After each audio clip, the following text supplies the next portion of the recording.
First of all, I kind of want to go back to the beginning and have you share with us that what drew you, what experiences led you to casting? Sure. I always loved movies and theater.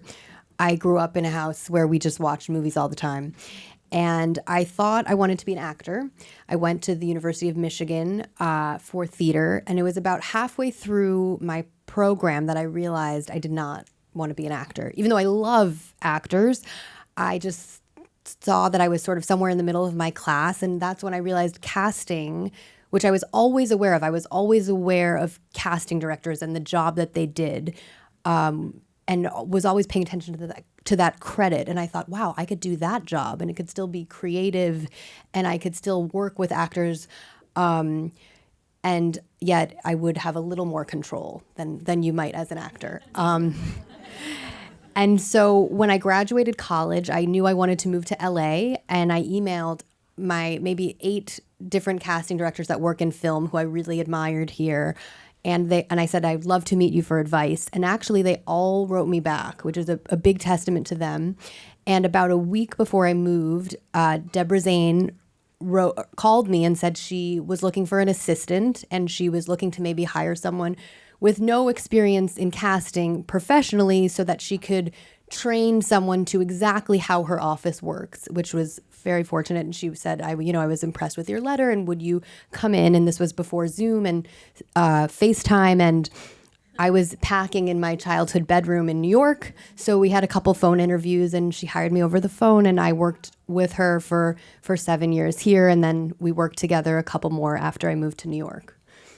That is amazing. So I am dying to know, what are the tips of the trade that Deborah shared with you as an assistant? Well, as an assistant and even as a casting director, I think our job is really about the details, about staying organized. There's so much more that goes into being a casting director than just our creative tastes, and certainly knowing actors and being familiar with actors and watching as much as we can on theater and on screen. But also it's those details. It's knowing who represents who. It's knowing how to make a deal. It's knowing heights. It's knowing how to look at a script and what scenes will make the most sense. And I want to end the scene here versus ending it here. It's making sure actors have enough time to prepare, or that their hair should be out of their face so that we can see their eyes. There's so many details that go into the casting a movie that is what she instilled in me from the beginning. So you worked with her as an assistant for, did you say 5 years? I think 4 or 5 years I was her assistant. And I will add, I think another thing that she taught me early on, which is kindness to actors. We have an interesting job as casting directors. We work for the filmmaker and for the studio, but we're also the liaison between the actor and the film. And we know that if you're coming into a room or a Zoom and you're not met with kindness and warmth, that you're not going to do your best work. And it's such a scary thing to audition. So that was one of the things that was also really instilled in me early on, is just to be kind and warm and respectful to actors. Is that easier when actors are coming into a room than it is now that everything's self-tape? I mean, I think so. I still really like Zoom auditions, because I think what Zoom has given us that we didn't have before was, if I was casting a film in New York and actors were not in New York, they were automatically self-taping. I was not meeting them at all. And now they can be anywhere, and I can still meet them over Zoom. And in a way, that's opened up how many people I can meet. And so with a Zoom, yes, it's one step removed from being in person, but I think you still get a lot. You're able to chat and talk and be human with one another. And then I think sometimes, yes, it's a self-tape is directions. I think sometimes how your office puts out the self-tape. Certainly, I know there's a lot of, information about slates and things that can feel a little robotic, but sometimes all of those details help us do our job. And then sometimes, I'll get a self-tape and they just need a slight adjustment that needs to be made. And I'll make the call to the agent and I'll say, hey, have so-and-so give me a call. I want her to try it again. So We try, but again, it's not always possible. And just before we move on, that sort of slate information, it's sort of dependent upon the filmmaker. If the filmmaker has asked for very specific details, that's the stuff you want to know up in the slate. Sometimes it's the filmmaker, but most of the time it's the studio, or it's a mix. So when we ask for your height, it's because we don't want to be surprised if we're casting an actress who's 5'8". It doesn't mean that it's not going to hurt you. We just want to know that information. And we also really want to know where you are for two reasons. One, we want to know where you're based, because a lot of times that's about the budget. So we need actors, let's say in New York, because we only have the budget to hire local hires.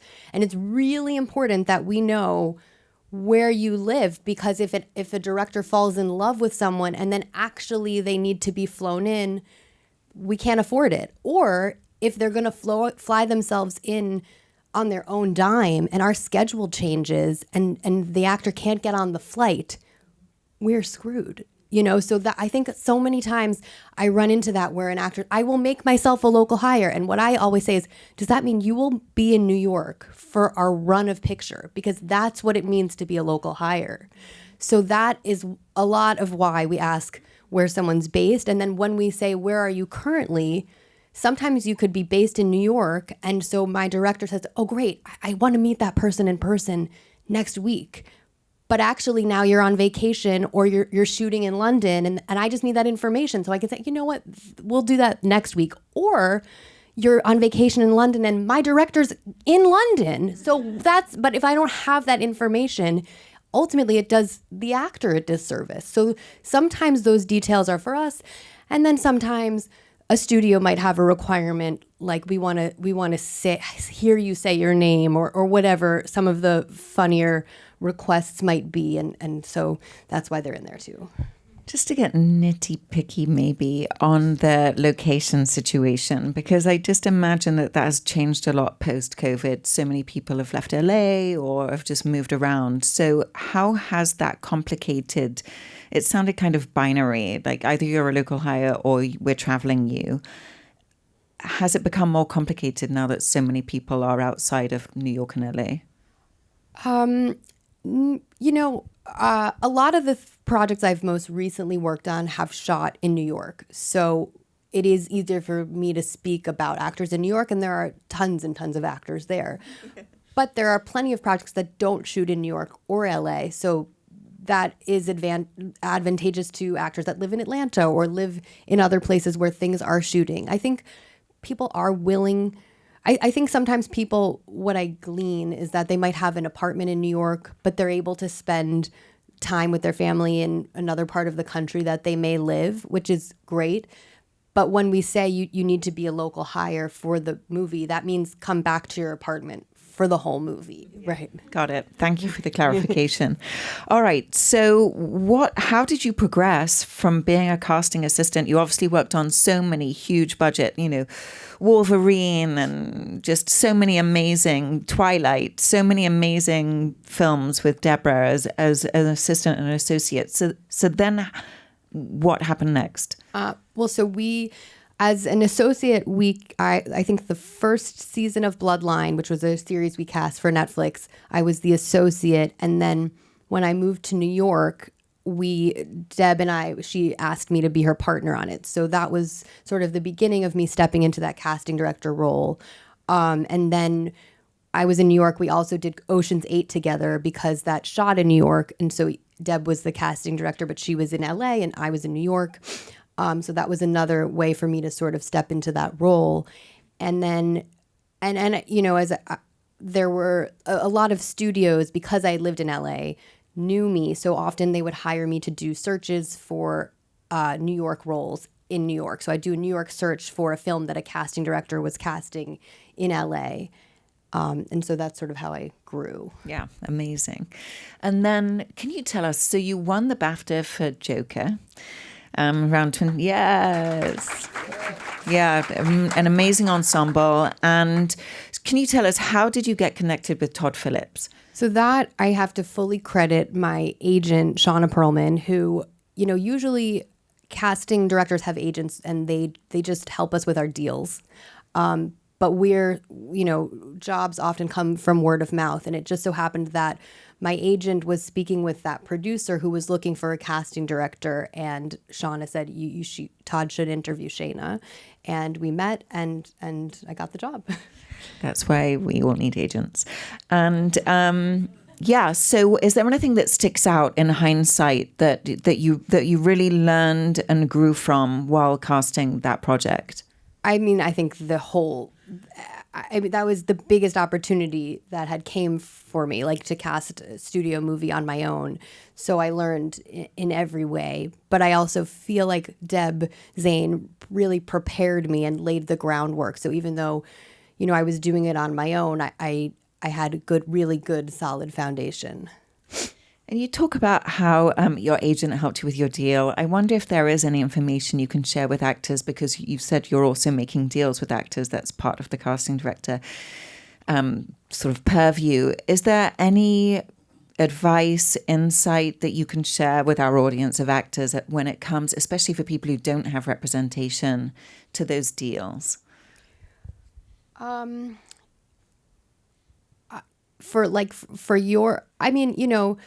Usually most of the movies that I work on, it's often there's not much to negotiate for a certain level of cast. It's sort of it is what it is. You know what I mean? And so I think I think there's a big misconception that if it's a studio movie, there must be more money. You know what I mean? I think a lot of people, it's Warner Brothers, it's Universal, it's Netflix, there must be more. But there's not. There's so many, like, for example, on Maestro, there was a huge music budget. There's so many other things that the money is going towards that there is no more, which is often why we really advertise what the rate is before you even audition, because we want to be really clear. So yeah, that's really good to know. So can I also put 2 and 2 together and make 5? Like, could it hurt an actor if they're too pushy, that they won't take scale?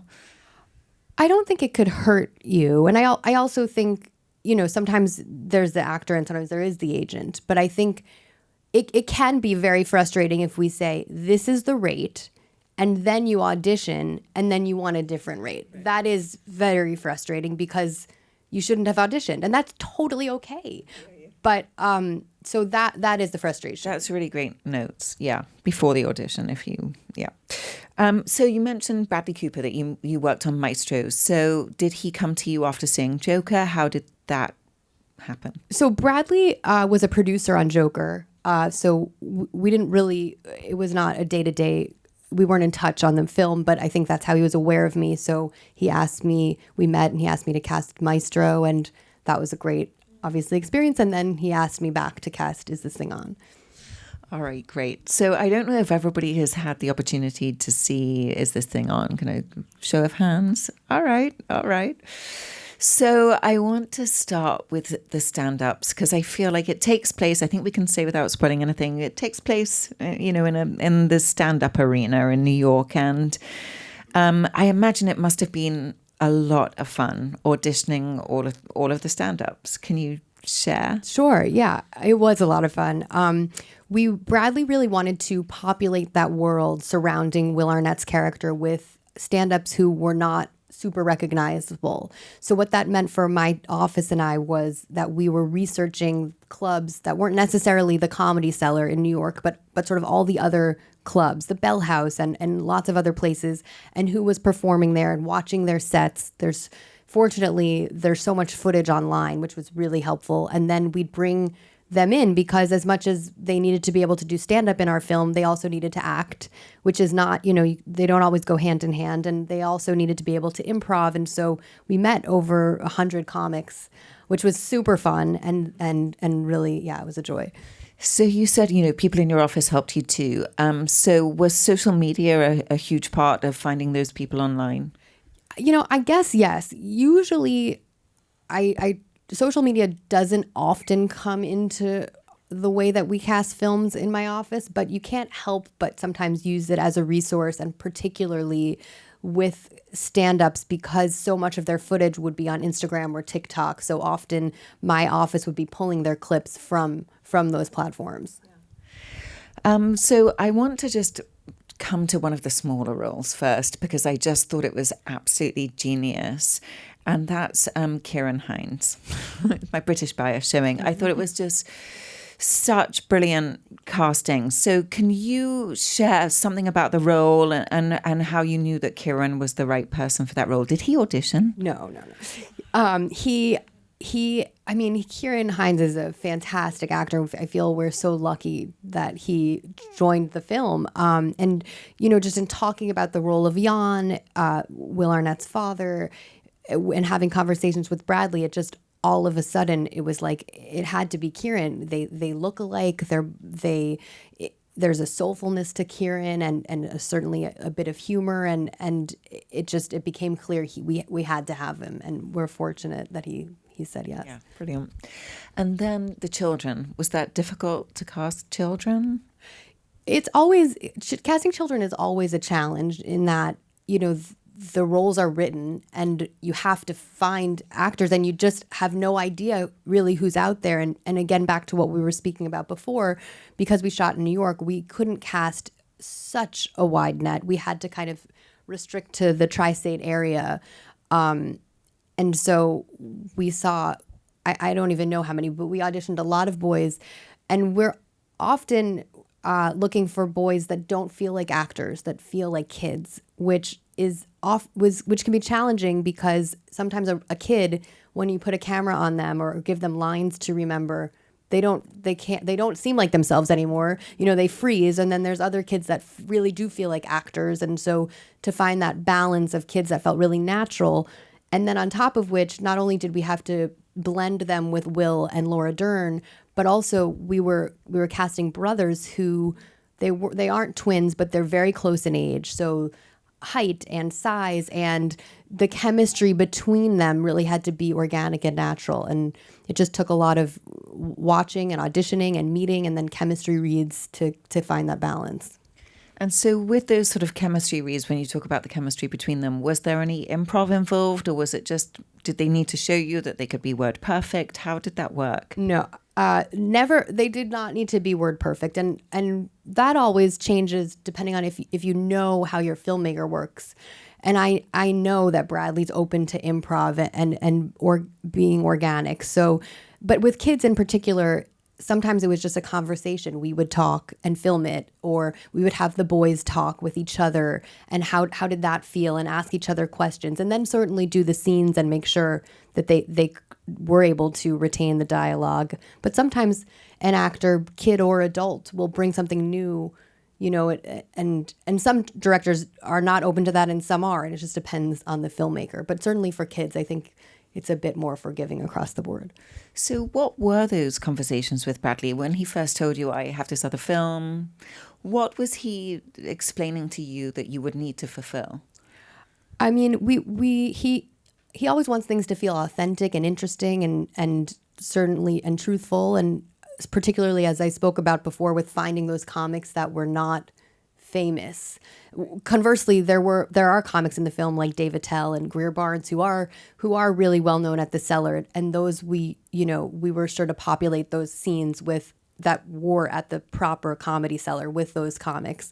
But so finding actors that are authentic, finding boys that felt like boys, just being truthful to the story and also truthful to New York, because New York is a character in the movie, and finding actors that really can convey that feeling. So this is a really broad question, but is there anything when somebody sends a self-tape in, can you sort of pinpoint what the characteristics of those self-tapes might be that are going to pique your interest? This is always such a hard question. First of all, just basically, make sure every casting office is different. I don't need a fancy light or backdrop. I know you're in your house, so a blue screen where you can see the bookshelf peeking out on either side.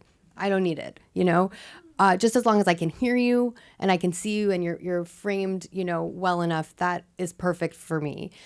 And then it depends on the role and the person. And every project, every actor, every role is different. It's hard to say what makes you lean in. I don't know, you know.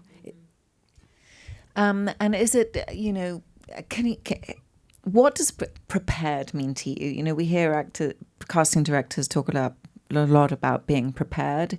What does that mean to you?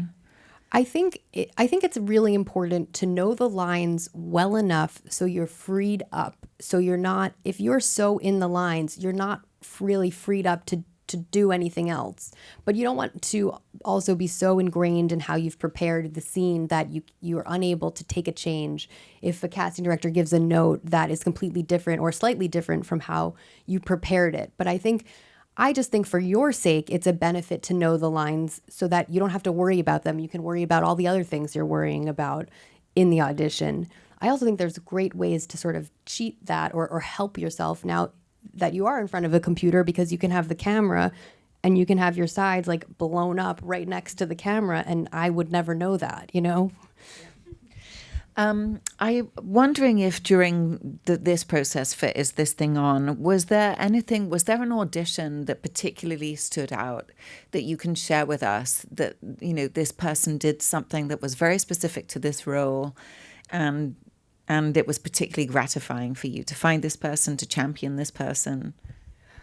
Let me think. I mean, everyone I feel like gave a great and interesting audition. I felt like, you know, Chloe Radcliffe and Jordan Jensen, both of their auditions, they both had hilarious stand-up, but they both brought the qualities to their roles that we were hoping to see, and that was really exciting to see. You know, sometimes a stand-up could be great, but they couldn't act, and the fact that both of them could was really exciting. So using Chloe as an example, she sends in a self-tape, you recognize that it's brilliant. What's the next step in the process? Did she then have a Zoom, or did you just cast from that tape? We met. We Zoomed. We Zoomed. Okay. Yes, we totally Zoomed in person. Yes. And then when you conduct a Zoom, are you specifically giving notes and redirects and? Sometimes. And I think sometimes whether we do or we don't, I wouldn't read into what that means. You know, sometimes we want to see something different, and sometimes you did a great job and we don't need to see anything else, you know? So it just depends. And also talking to Chloe or Jordan and just knowing them as a person and feeling confident that they could go on set and you feel that everything's going to run smoothly. That's really good to know. And in that vein, do you have any sort of set etiquette guidelines?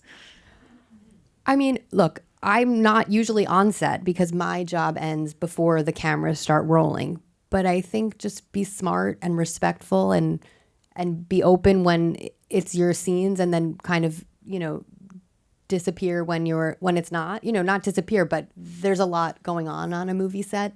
And so there's a lot of times when it's not about you. So just be respectful and smart. That's great. I wonder if we can just quickly go through some like marketing materials, like headshots. What do you think makes a good headshot? You know, headshots, I don't know if you guys are familiar with breakdown services, but that's primarily where we see headshots. So they're like this big, you know, they're pretty small. So I think with the iPhone today, anyone could take a good headshot. So I just think we want to see you clearly. We want to see your face in a way that represents who you are, not who you're necessarily trying to be. You know, I don't think we need you in, sometimes on breakdowns we see like the police uniform and the nurse's outfit, and I don't sure, that's great, but I think just a clear picture of who you are is made, and maybe two choices is perfect.